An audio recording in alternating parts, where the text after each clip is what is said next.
communicator style is the way that we verbally and non-verbally interact to indicate how meaning should be taken. So for example, if you know somebody who's really sarcastic, you know what to expect when they're talking, but maybe when they meet someone new, there could be a lot of miscommunication if they don't know that they're the type of person that's really sarcastic. So we each have a style profile, usually 2 or 3 different types of communicator styles that we typically use the most. So again, that sarcastic person, sarcasm, humor would be one of their communicator styles, but probably along with a couple others.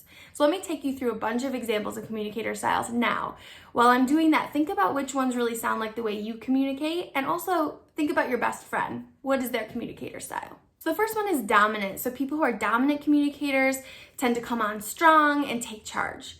Dramatic communicators tend to act out their point. They might be really demonstrative with their gestures. They might tell jokes and make people laugh. Contentious communicators tend to argue, and they like to be right and tell people what they're thinking and their opinion. They might challenge others. Animated communicators usually have a lot of nonverbal expression on their face. Impression-leaving communicators tend to be really memorable in what they say. Relaxed communicators tend to be really calm and collected. They might talk more slowly. Attentive communicators are really careful listeners. Open communicators tend to reveal personal information, sometimes too much information too fast. Friendly communicators give a lot of positive feedback. It's clear that they're listening and want to encourage you to communicate. And then precise communicators are really detail-oriented.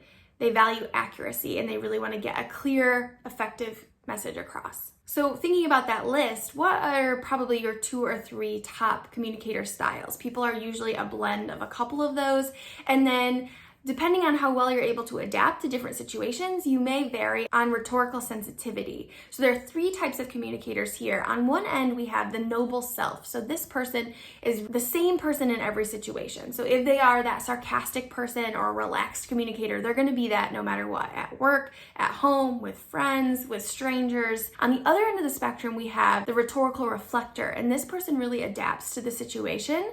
So if they're at home, they're going to be one way. If they're at work, they're a complete different person. It might even be hard to recognize because they're so clearly adapting to the situation and what it calls for in terms of their communication. Somewhere in between is actually the sweet spot. So there should be some level of continuity in who you are as a communicator, like the noble self, but also someone who can adapt to the situation, like the rhetorical reflector. So right in between there, we've got the rhetorical sensitive. This person has some thread of who they are through all these different situations, but skillfully adapts to each situation as well.